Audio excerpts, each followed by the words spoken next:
O ju që e keni besuar Allahun fuqiplot. Allahu e krijoi njeriun e parë, Ademin alayhis salam, nga dheu.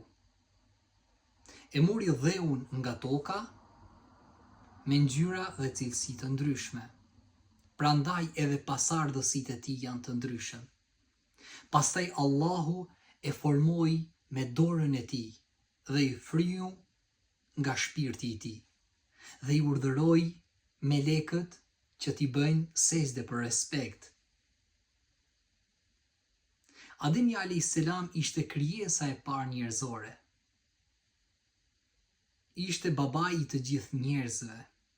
Allahu e nderoi atë, i mësoi emrat e gjërave dhe e bëri halif përfaqësues në rrezullin toksor. Kjo na tregon se njeriu ka vlerë të madhe, por edhe përgjegjësi të madhe për të jetuar me besim dhe drejtësi. Allahu në Kur'anin famëlart urdhëron duke thënë: ne e krijuam njeriun në formën më të bukur.